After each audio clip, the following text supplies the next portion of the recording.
warahmatullahi wabarakatuh. Halo Sobat SAR, perkenalkan nama saya Dimas Firmandani dari instansi Basarnas, Kantor Pencarian dan Pertolongan Kelas B Maumere, Jabatan Peranata Pencarian dan Pertolongan Pemula. Saya merupakan peserta Latsar CPNS tahun 2025, Angkatan 22 Kelompok 1. Di sini saya akan memberikan ulasan dan pemaknaan materi pada agenda 3 hari kedua yang merupakan kerangka penting bagi setiap aparatur sipil negara karena mengupas tuntas tentang bagaimana ASN seharusnya berkedudukan dan berperan di era digital untuk mewujudkan tata kelola pemerintahan yang cerdas atau smart governance.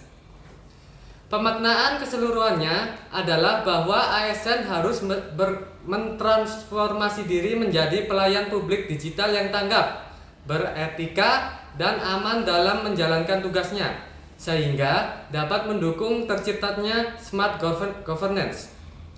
Uraian pengalaman belajar pada agenda 3 hari kedua. Pengalaman belajar hari ini sangat berkesan bagi saya karena mengombinasikan transfer pengetahuan teoritis dengan penerapan praktis melalui berbagai penugasan. Yang pertama, pengalaman belajar dari proses.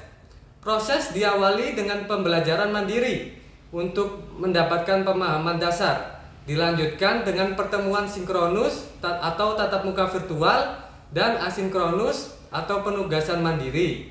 Diskusi dan sharing sesi sinkronus sangat efektif untuk berdiskusi, memperdalam materi dan bertukar pandangan dengan pengampu materi mengenai tantangan nyata di instansi. Hal ini memperkaya pemahaman teoritis dengan konteks praktis. Hari ini kita dikasih tugas penugasan individu melalui tugas learning journal atau video monolog. Saya dituntut untuk merefleksikan dan menyajikan pemaknaan materi dengan bahasa sendiri.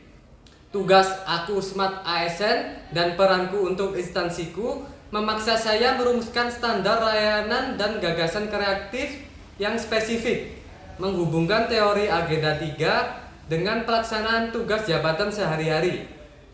Pada tugas kelompok, berupa analisis isu, baik isu Smart ASN atau ancaman digitalisasi maupun isu kedudukan dan peran ASN. Kami menggunakan metode 5W+1H, teknik analisis isu, misalnya APKL atau USG, untuk menemukan core issue dan merumuskan gagasan kreatif sebagai solusi. Ini melatih kemampuan kolaborasi dan berpikir kritis dalam memecahkan masalah pemerintahan. Yang kedua, pengalaman belajar dari substansi.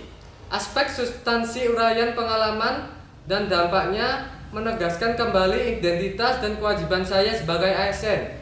Pengalaman ini menguatkan tekad untuk menjunjung tinggi integritas dan mengimplementasikan nilai berakhlak sebagai pedoman fundamental dalam setiap tindakan.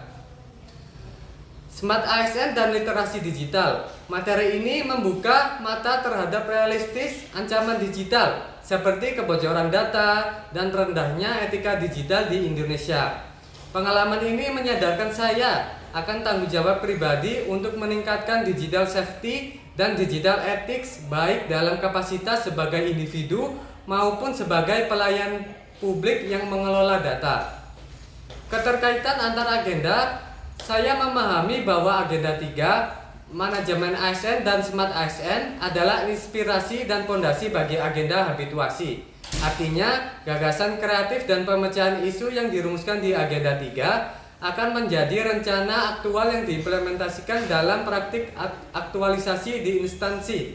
Secara keseluruhan, pengalaman belajar pada agenda 3 tidak hanya memberikan pengetahuan, tetapi juga menumbuhkan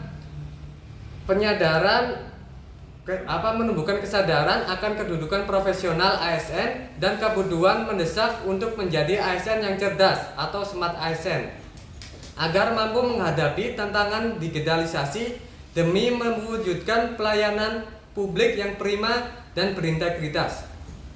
Sekian dari saya. Wassalamualaikum warahmatullahi wabarakatuh. Basarnas, Afiknam, Jagat, Samagram. Semoga selamatlah alam semesta kita.